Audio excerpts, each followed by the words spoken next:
The heavy glass doors of the private hospital swung open, and Sandra stepped out, like a woman carrying the weight of 1,000 stones. She didn't speak. She didn't cry. Her driver followed behind her silently, unsure whether to ask if she was okay. Inside room 409, her father, Chief Simon Olinkathy oil tycoon, the billionaire, the man many called Africa's steel lion, was dying. His voice was weak, barely more than a whisper, but his last wish was loud and clear. "Sandra, bring your husband. Let me see him before I go. I need to tell your mother I fulfilled her last request." Those words stabbed Sandra deeper than any knife, because there was no husband. There had never been one. At 30, Sandra had chosen career over marriage. Now her father was asking for the one thing she had never been able to give and tying it to everything she stood to inherit. She gripped the steering wheel tightly as the Rolls-Royce Phantom purred onto the busy Lagos expressway. Her eyes scanned the road, her chest tightening with panic. Where would she find a husband now? Just before the Oshodi Bridge, she saw him, a man hunched by a refuse dump. Dirty dreadlocks framed his gaunt face. His coat looked like it had been chewed by rats. His beard was so thick it nearly swallowed his lips. But even in the chaos of his appearance, there was something oddly steady about the way he sat, like he was waiting for someone. Sandra pulled over. As she stepped out of the car in her sleek black suit and heels, the man looked up slowly, eyes sharp, intelligent, clean. "I'm Sandra," she said, her voice low but firm. "I need your help." He blinked. "Help? From me? I need a husband. Just for today. I'll pay you $1 million. For a moment, silence stretched between them. Then, the manthis, mysterious, homeless figure stood up straighter than she expected. "My name is Andrew," he replied in perfect accent, neutral English. "And you've got my attention." Sandra didn't wait. She grabbed his hand, led him into the car, and sped off. But as they headed for the boutique to transform Andrew into the man who would deceive a billionaire on his deathbed, one question burned in her heart. Who is this man really? Sandra didn't speak as the car glided through the city, the silence between her and Andrew thick with unspoken questions. The air conditioning hummed quietly, a stark contrast to the chaos they'd just driven away from Oshodi's noisy underpass, the refuse dump, the crowds. Andrew sat beside her, quietly observing everything like a man who didn't belong yet, somehow belonged everywhere. He hadn't asked why she chose him or what would happen after. He simply said, "Tell me what you need me to do." Sandra glanced sideways. "I need you to act like we've been married for 6 months. My father is in the hospital. He's dying. His last wish is to see me married." Andrew didn't flinch. "That's all?" She nodded. "That's all. After today, we go our separate ways. You'll get your $1 million. No strings attached." He gave her a half smile. "Okay." They pulled up in front of an exclusive boutique in Victoria Island. Inside, the staff froze when Sandra walked in. She was a regular billionaire daughter, power figure, heiress to Simon Group of companies. They rushed to her side like bees to honey. "I need a full formal set," she said, gesturing to Andrew. "Tuxedo, shoes, grooming, everything. Right now." Andrew stood awkwardly as attendants circled him like sharks measuring, whispering, shaking their heads at his smell, his overgrown beard, his dirt-stained clothes. One tried to cut a corner and suggest a lower-tier suit. Sandra shot her a glare so sharp it could slice glass. "Get him the presidential collection," she ordered. 2 hours later, Andrew stepped out of the dressing room, and Sandra's breath caught. He didn't look like a man who'd slept beside a refuse heap that morning. He looked like royalty. His beard was neatly trimmed, his hair styled. The navy blue tuxedo hugged his tall, lean frame. His shoes gleamed like mirrors. Even the way he stood had changed straight back. Confident chin, eyes calm. "Wow," she whispered. "You clean up. Well." He grinned, just slightly. "Good enough to fool a billionaire." She nodded. "Let's find out." Back at the hospital, Sandra's heart pounded as they stepped into room 409. The air smelled of antiseptic and slow goodbyes. Machines beeped steadily, almost politely, as if they too were waiting for Chief Simon to give up the fight. The old man opened his eyes slowly when he heard the door. His breathing was labored, his face pale, but his mind was still alert. Sandra. She moved quickly to his bedside and held his hand. "Daddy, I brought him. I brought my husband." Simon's eyes flicked toward Andrew, who stepped closer, with perfect composure. The old man blinked, stunned by Andrew's elegance. Andrew reached for Sandra's hand and gently laced his fingers with hers. "I'm Andrew," he said softly. "Sir, it's an honor to meet you." Chief Simon tried to lift his hand but couldn't.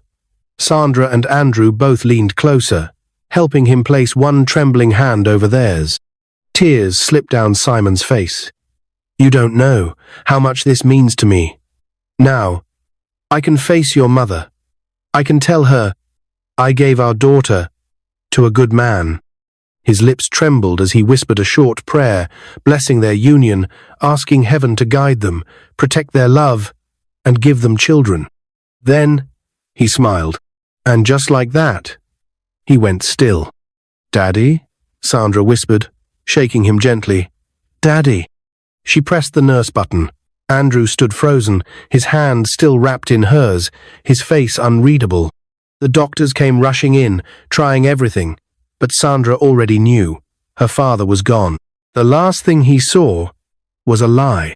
A lie Sandra wasn't sure she could live with, but it was also a lie that gave him peace, and right now, that mattered more than anything. That night, after the death certificate was signed and the nurses quietly left the room, Andrew sat beside Sandra in the hospital chapel as she wept. He didn't touch her. He didn't speak. But as the flicker of candles reflected in his steady eyes, Sandra began to wonder, why does this man, this stranger, feel like the only real thing in my life? The next few days moved like a blur for Sandra. Calls, condolences, meetings, arrangements, paperwork, more condolences. The burial of Chief Simon Oleinka was scheduled for Saturday. It would be the biggest funeral Lagos had seen in years. Dignitaries, politicians, oil magnates, and foreign investors had all sent word they'd attend, but none of that mattered to Sandra. She had lost the only parent she had left. Her heart felt hollow, and worse, guilt hung around her like a dark cloud. She had lied to her father. She gave him peace, but at the cost of truth. And yet, through it all, Andrew remained by her side. Not in a flashy way, not demanding attention, just there, in the shadows, in the planning rooms, on the phone with caterers, at the venue with decorators, even calming down a screaming aunt who didn't like the color of the casket drapes. Andrew handled everything. He took orders from no one, yet offended no one. He anticipated problems before they happened and solved them before Sandra noticed. One afternoon, as Sandra sat alone in the large family living room, sipping cold water and staring at the guest list, her older cousin Titi walked in. "Your husband is really something," Titi said with a smirk. "If I didn't know better, I'd think he was raised in Ikoyi." Sandra laughed nervously. "You think so?" Titi nodded. "He's so organized. He even corrected the pastor this morning politely too, and he doesn't talk too much. I like him." Sandra smiled faintly, unsure how to respond. That evening, as the sun set and the compound quieted down, Sandra stepped onto the balcony of her father's mansion. She found Andrew sitting there alone, staring out at the city skyline. She sat beside him. Silence passed between them like a slow breeze. "You didn't have to do all you did today," she said softly. "I know. I didn't even ask. You just took charge." Andrew smiled faintly. "I've planned events before." She turned to look at him. "What did you used to do? Before you ended up under that bridge?" Andrew hesitated, then turned to her. "I studied chemical engineering at Unilag, graduated top of my class." Sandra blinked. "You're an engineer?" He nodded. "I had a good job, a small apartment in Surulere. Life was okay. Then one day, there was a gas explosion in the apartment above mine. Fire destroyed everything. I didn't have insurance. Lost my documents. My company was downsizing.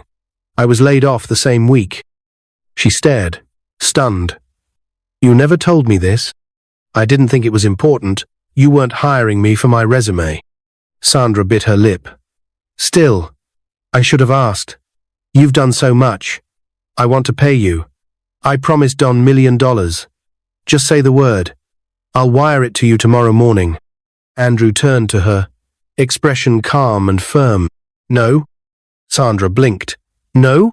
I don't want the money. I did what I did because a dying man wanted peace, and because you look like someone carrying too much alone. She stared at him, truly seeing him now, not the unkempt man from the street, not the actor in a tuxedo, but the soul behind the eyes. Andrew, please, let me do something for you. Anything. He sighed, then spoke gently. All right, if you want, help me get a room, just somewhere I can sleep safely, and maybe help me find work. I'll earn whatever else I need. She didn't know when the tears slipped down her cheek, not from sadness, but from something deeper. Respect. Admiration. Something she hadn't felt for any man in years. Cliffhanger. The next morning, Sandra picked up her phone and called her late father's company. I want Andrew on staff, she told the HR director. Start him with something challenging. Let's see what he's really made of. But even as she hung up, her heart raced not with fear, but something far more dangerous. Was she falling for him? Monday morning came with the sun streaming through the glass walls of Simon Group's Lagos headquarters. Sandra stood at the window of her corner office, high heels silent on the glossy marble floor. From here, the entire city looked small like chess pieces waiting to be moved. But her mind wasn't on business. It was on Andrew, the man she paid to pretend, the man who never took the money, the man who, somehow, had made her feel seen. She hadn't told the board about him yet, not fully. Not about the bridge, the $1 million offer, the fake husband plan. All they knew was that a consultant named Andrew was now part of a new internal innovation project. That's what she had written in the memo. She didn't owe anyone explanations. But her heart? It was beginning to ask questions. Ma. Her secretary's voice came through the intercom. Mr. Andrew is here. Sandra felt a flutter in her chest. She quickly smoothed her blouse and took a breath. Send him in. Andrew walked in looking completely transformed. Gone were the rags. Now, he wore a slim-fitted charcoal suit. No tie. Just confidence. And yet, he still had the same calm, humble eyes. You wanted to see me? He asked. She gestured toward the chair. Yes. Sit. He did. I wanted to know how your first day has been. Andrew chuckled softly. Challenging. Your staff didn't exactly roll out the red carpet. Sandra frowned. What happened? They're not sure who I am. One of them called me your pet project. Sandra's lips tightened. Andrew raised a hand. It's okay. I didn't expect applause. I'm not here for anyone's approval. She studied him. Then why are you here, Andrew? He paused. Because you gave me a chance when I had nothing. And because I believe in you. Your father built something powerful. But you're building something meaningful. Her eyes softened. You really mean that? I do. There was a long pause. Then Sandra stood and walked over to the shelf behind her desk. She picked up a photo in a gold frame of parents on their wedding day. Her mother was beaming. Her father looked proud. I think I was waiting for someone like you, she said without turning. Andrew didn't speak. Someone who sees beyond money, who listens, who gives, without expecting. That night at the hospital, I thought I was manipulating you, but maybe I was saving myself. When she turned, her eyes met his hand for the first time. Andrew didn't look away. He stood slowly. Sandra. But before he could finish, a knock came at the door. It was her cousin, Titty flushed and breathless. Sandra, come quick. There's an investor meeting downstairs you weren't told about. It's the delegation from Angola. They're threatening to pull out. Sandra snapped into action. Let's go. In the boardroom, tension was thick. 5 foreign investors sat stiffly across the table, folders closed, eyes skeptical. They had come to invest in Simon Group's refinery expansion, but something had gone wrong: miscommunication, delay, or worse. Sandra greeted them confidently, but it was clear her presence alone wouldn't fix the problem. Andrew stood in the corner, watching quietly. As Sandra tried to explain the logistics, one of the delegates, Mr. Fonseca, cut her off sharply. "Madam, we don't think your leadership is ready. The transition from your father's legacy is shaky." It stung, but before Sandra could respond, Andrew stepped forward. "Excuse me, sir," he said calmly. Every head turned. "I understand your concern, but if you give us 5 minutes, I can show you something." Sandra's eyes widened. What was he doing? He pulled out his tablet and opened a real-time simulation he had built that weekend, an optimized refinery workflow using green technology, cutting fuel costs by 18%. "Your investment won't just return profit, it'll be future-proof. Simon Group won't just be big, we'll be sustainable." The room went silent. Mr. Fonseca leaned forward. "Who are you?" Sandra spoke with pride. "This is Andrew, our new lead on innovation strategy." There was a beat of silence. Then Fonseca nodded slowly. "We'll stay." As they filed out, Andrew turned to Sandra. "Too much?" She shook her head, eyes shining. "You just saved a 40 million deal." He grinned. "Guess I'm earning that room you gave me." Cliffhanger. That night, as Sandra stood on the rooftop of her mansion under the stars, Andrew walked up beside her. Neither spoke for a moment.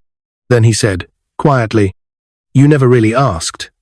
But I wasn't pretending that day in the hospital." Sandra turned to him, confused. "What do you mean?" Andrew looked into her eyes. "I meant every word I said to your father." Sandra's breath caught. The rooftop was silent except for the faint hum of Lagos nightlife far below. A warm breeze swept through, carrying with it the scent of jasmine from the garden below. Andrew stood beside her, not like a stranger, not like a man who once lived under a bridge, but like someone who belonged exactly there, in that moment. "You meant what you said to my father?" she asked softly. Andrew nodded, his voice steady. "I didn't plan to. I was just supposed to act. But when I saw the way he looked at you, how much he loved you, I couldn't fake anything." Sandra swallowed hard. "Andrew, I lied to him." "No," Andrew replied gently. "You gave him peace. You gave him what he waited for. And that matters more than how we got there." Tears welled in her eyes. "But what about us? We started off as a lie." He stepped closer, his voice low and sure. "That part might have been a lie. But what's growing now? That's real. And it's terrifying. And beautiful." Sandra stared at him. "Are you saying—" "I'm saying I love you." Her heart stopped. Andrea, man she met under a bridge, who slept beside garbage and wore a coat that smelled of damp earth, had just said the very thing. Every rich suitor, every polished business partner, every blind date arranged by her father had failed to say with honesty. He meant it. She took his hand, her fingers trembling. "I think I've loved you since the day you told me you didn't want the money." Andrew smiled. "That was the easy part. Loving you is the hard one." They both laughed light, free, healing laughter that echoed into the night sky. 6 months later, a quiet wedding took place in a private chapel tucked in Banana Island. There were no tabloids, no headlines, just a few family members, close friends, and company staff. Sandra wore a simple but elegant white gown. Andrew wore the same tuxedo she bought him the day they met, perfectly tailored now, his beard neatly trimmed, his confidence no longer borrowed but built. When Sandra walked down the aisle, her heart swelled with one name, Simon. And when Andrew slipped the ring onto her finger, they both looked up as if the late Chief Simon and his wife Evelyn were watching from the heavens, smiling. 2 years later, laughter echoed through the halls of the Olayinka mansion. A little boy with curious eyes and a sharp jawline giggled in his mother's arms. His name was Simon, named after the man whose last wish brought 2 strangers together. Andrew stood behind Sandra, wrapping his arms around her as they watched their son crawl toward a row of toy trucks. He was now the assistant group managing director of Simon Groupone of Africa's largest oil empires.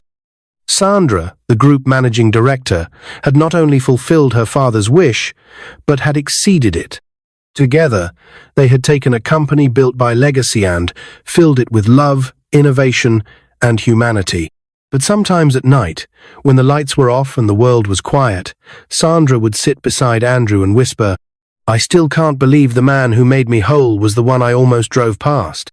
And Andrew would smile, pull her closer, and reply, "I was waiting under that bridge, not for food, but for you." If you like this story, comment, share, and subscribe to our channel for more interesting stories.